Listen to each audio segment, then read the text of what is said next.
वज़ीर आज़म शहबाज शरीफ की सदारत हेठ पार्लियामेंट हाउस में क़ौमी सलामती कमेटी जो इन कैमरा इजलास सियासी ऐं अस्करी क़यादत की शिरकत दिफ़ा वारे वज़ीर परडेही वज़ीर आर्मी चीफ चइनी सूबनि जे जा वॾा वज़ीर शरीक थिया।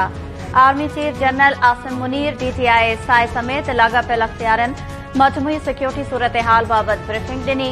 कमेटी खे TTP सां माज़ी में थियल ॻाल्हियुनि ऐं पाकिस्तान अंदरि ताज़नि हमलनि बाबति बि आगाही। फौजी क़यादत क़ौमी सलामती बाबति सवालनि जा जवाब ॾिना। इजलास दौरान सूबाई असेंबली जी इलेक्शन बाबति बि ब्रीफिंग ॾिनी वई। वज़ीर आज़म चयो त पाकिस्तान दहशतगर्दी ख़िलाफ़ जंग में 80,000 जाननि जो नज़रानो ॾिनो। शहीदनि जी क़ुर्बानियुनि सां मुल्क में अमन बहाल थियो। ही महिनत 4 सालनि में ज़ाया कई वई। Army chief general Asim Munir चयो त ताक़त जो महूर अवाम आहे। अवाम पंहिंजी राय आइन ऐं पार्लियामेंट ज़रिए ॾिए थो। हाकमियत रुगो अल्लाह ताला जी आहे। अल्लाह ताला जे इन हुकुम सां आइन खे इख्तियार मिलियो। आर्मी चीफ पारां 1973 वारो आइन ठाहींदड़नि खे भेटा पेश।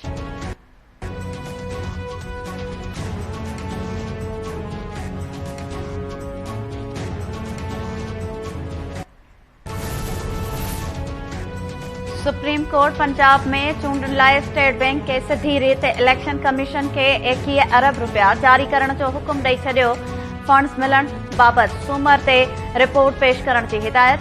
चीफ जस्टिस उमर अता बंदियाल की सरबराही में 3 रुकनी बेंच चैम्बर में ॿुधणी हलाई। अटॉर्नी जनरल अदालत खे आगाही ॾिनी त वफ़ाक़ी हुकूमत सुप्रीम कोर्ट जे 4 अप्रैल वारे हुकुम ते अमल कयो आहे। पार्लियामेंट पंजाब ऐं KP में चूंडनि लाइ फंड्स जारी करण जो इख्तियार ई नाहे ॾिनो। वफ़ाक़ी हुकूमत बेवस आहे। जजिस फंड्स फराहम न करण ते कावड़ जो इज़हार कंदे चयो त अदालती हुकुम वाज़े आहे। उन ते हर सूरत में अमल करणो पवंदो। लिखत में जारी कयल हुकुम मूजिब स्टेट बैंक सूमर ताईं इलेक्शन कमीशन के 21 अरब रुपया जारी करे। पैसा मिलंदे ई ACP चूंड अमल शुरू करे छॾींदी। इलेक्शन कमीशन नाणेवारी वज़ारत ऐं स्टेट बैंक गॾिजी अदालती हुकुम ते अमल कराइनि।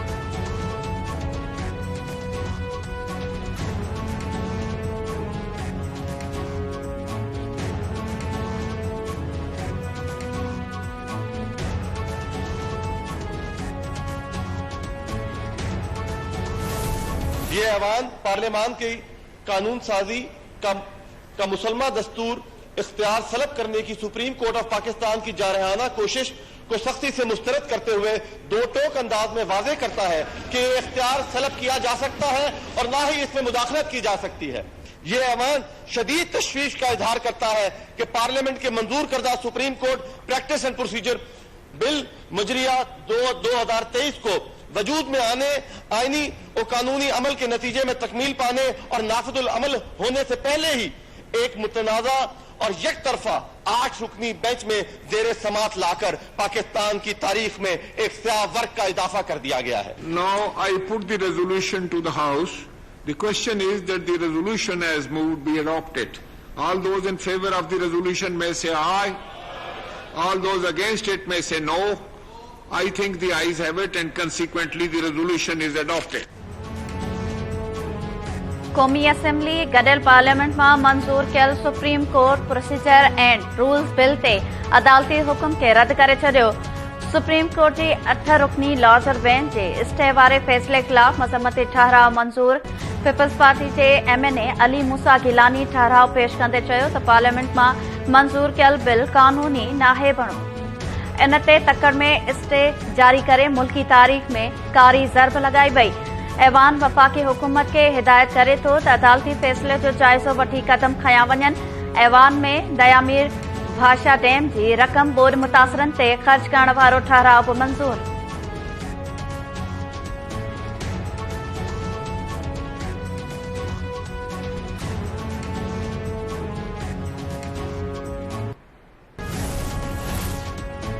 शहबाज शरीफ नाअहल थियो त सिंध जे डोमिसाइल वारो वज़ीर आज़म थी सघे थो। जनरल बाजवा चयो हो त 5 मिंटनि में मार्शल लॉ लॻाए छॾींदुसि। मुखेस जवाब ॾिनो त बिस्मिल्लाह कयो। शींहं ते चढ़ण आसान आहे पर लहण ॾुखियो हूंदो आहे। अॻूणे सदर आसिफ अली ज़रदारी चयो आहे त समूरियूं सियासी पार्टियूं चूंड जे मामले ते गॾिजी फ़ैसिलो कनि। हिक ई ॾींहुं चूंडूं कराइण लाइ आइन पाबंद करे थो।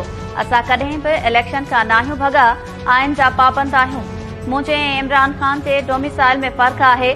मूंखे कूड़नि केसनि में क़ैद कयो वियो। इमरान ख़ान आज़ाद घुमी रहियो आहे। इमरान ख़ान 2025 ताईं वज़ीर आज़म रहण जो प्लान जोड़ियो हो। असां बेइतमादी रिथ ज़रिए इहो प्लान नाकाम बणायो।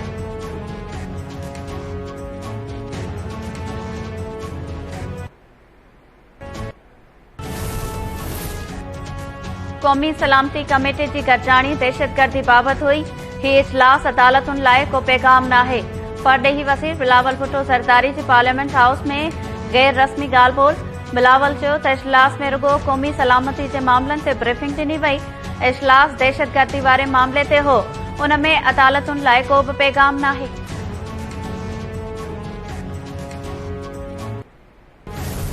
अगर ये हमारा जो अदारा है जिसका नाम पार्लियामेंट है, जो जमहूरियत की मां है, और अभी थोड़ी देर पहले जो रिमार्क्स जो है आर्मी चीफ ने इस फ्लोर पे दिए, इस पार्लियामेंट के अदारे जो अदारा है उसके बारे में जो उनके रिमार्क्स थे, मैं समझता हूं ये बड़ा खुशाइन बात है। हमारी तारीख का एक नया मोड़ हमारे सामने आ रहा है और इस मोड़ पे जो है सुप्रीम कोर्ट में जो कुछ हो रहा है, ये अदारा पाकिस्तान की सियासत में एक कम प्लेयर है और वो मेरा ख्याल है लीडिंग रोल जो है वो सियासत में वो आजकल प्ले कर रहे हैं। पार्लियामेंट भी कभी ये बर्दाश्त नहीं करेगी कि हमारी टेरिटरी के ऊपर ट्रेसपास किया जाए। हमने वहां पे जो इंसाफ के जो पहरेदार जो हैं उनके हाथ मजबूत किए हैं, कमजोर नहीं किया। वो अगर अपने आप को खुद कमजोर कर रहे हैं। असां कंहिं बि इदारे में मुदाख़लत नाहे कई। नई पार्लियामेंट जे अख़्तियारनि में मुदाख़लत बर्दाश्त कंदासीं। इंसाफ जे पहरेदारनि खे असां मज़बूत कयो आहे। उहे पाण में न विरहाइनि। हुकूमत पारां कयल कानून साज़ीअ जो मतिलबु सुप्रीम कोर्ट खे मज़बूत करणु आहे। अदलिया मज़बूत थींदी त अवाम खे इंसाफ मिलंदो। दिफ़ा वारे वज़ीर ख्वाजा आसिफ क़ौमी असेंबली में ख़िताब कंदे चयो त हिन वक़्ति मुल्की सियासत में सुप्रीम कोर्ट जो इदारो लीडिंग रोल अदा करे रहियो आहे। उन्हनि जे किरदार बाबति फ़ैसिलो तारीख़ ऐं अवाम कंदो। पार्लियामेंट जी बालादस्ती बाबति आर्मी चीफ जो बयान सुठो साउण आहे।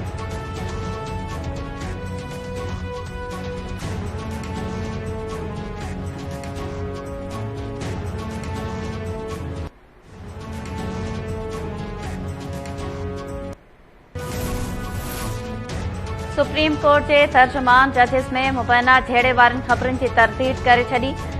तर्जुमान जो चवणु आहे त 13 अप्रैल ते पार्क में वॉक दौरान जजिस में झेड़े या मुंहमारी वारियूं ख़बरूं ग़लति आहिनि। जाली रिपोर्टिंग ज़रिए कुझु अंसरनि अदालत ऐं जजिस जो वक़ार मुतासिर करण जी कोशिश कई, जेका कानून जी संगीन भञकड़ी आहे।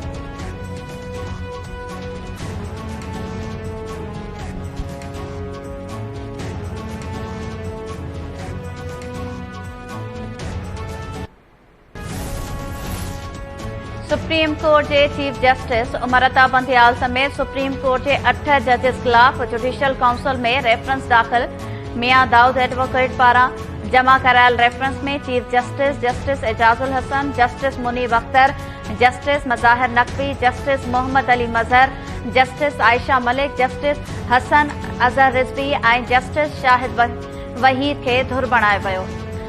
दरख़्वास्त में जणायो वियो आहे त चीफ जस्टिस पार्लियामेंट जे मंज़ूर कयल बिल खे ॿुधणी लाइ मंज़ूर करे अख़्तियारनि खे ओरांघियो।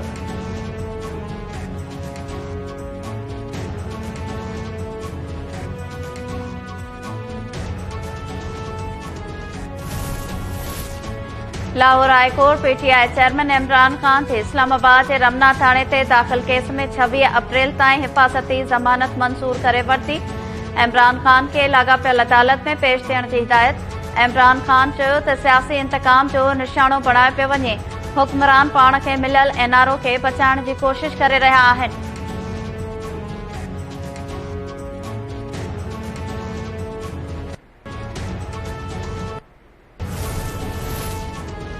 गॾियल अरब इमारतुनि पाकिस्तान खे 1 अरब रुपयनि जी इमदाद ॾियण जी तस्दीक करे छॾी।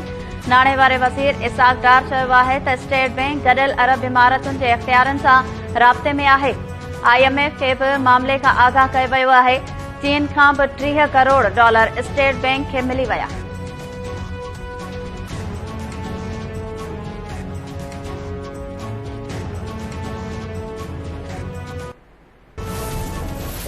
कश्मीर घोटकी ज़िलनि में इहे 3 ज़िला अॼुकल्ह ॾाढा डिस्टर्ब बि आहिनि। इन जो स्केल अञा वधाईंदो ऑपरेशन जो? असांजो स्केल त यकीनन वधंदो इंशाअल्लाह। आया कि डिस्ट्रिक्ट कमांडर क्रिमिनल सां कंप्रोमाइज़ करे हले थो या डिस्ट्रिक्ट कमांडर जेको आहे क्रिमिनल सां फाइट करे थो। माज़ी में सम्झो था त हिते कंप्रोमाइज़ पुलिसिंग थींदी रही आहे, जंहिं करे हालात कुझु ख़राब थिया आहिनि डिस्ट्रिक्ट्स जा? इहो डिपेंड करे थो SP to SP। Military grade जा हथियार पुलिस वटि हुजण खपनि। मिलिट्री जे जेके स्टोर्स आहिनि या NRTC असांजी जेका मेन सप्लायर आहे, जीअं पैसा इहे रिलीज़ थिया त असां जेको 60% वारो आहे उहो फौरन इम्प्लीमेंट करणु शुरू कंदासीं। अयाज़ अहमद महर नाले पीपल्स पार्टी जो अॻुवाण जेको कॉन्ट्रैक्टर बि आहे, बिज़नेसमैन आहे, उहो ड्राइवर समेत लापता थी वियो आहे। उन वारसनि में काफ़ी परेशानी आहे। उन हवाले सां आउं वटि छा रिपोर्ट्स आहिनि? IG सिंध कचे में धाड़ेलनि ख़िलाफ़ जारी ऑपरेशन खे वधीक तेज़ करण जो इशारो ॾेई छॾियो। IG सिंध गुलाम नबी मेमून चयो आहे त सिंध हुकूमत पुलिस खे हथियारनि जी ख़रीदारीअ लाइ रक़म जारी करे छॾी आहे। धाड़ेलनि ख़िलाफ़ ऑपरेशन जा मुस्बत नतीजा मिलण जी उमीद आहे। मंशियात फरोशनि ऐं संदन सरपरस्ती कंदड़नि ख़िलाफ़ बि कार्रवाई जारी आहे। प्रोफेसर अजमल सावंत जा कातिल बि जल्द गिरफ़्तार कया वेंदा।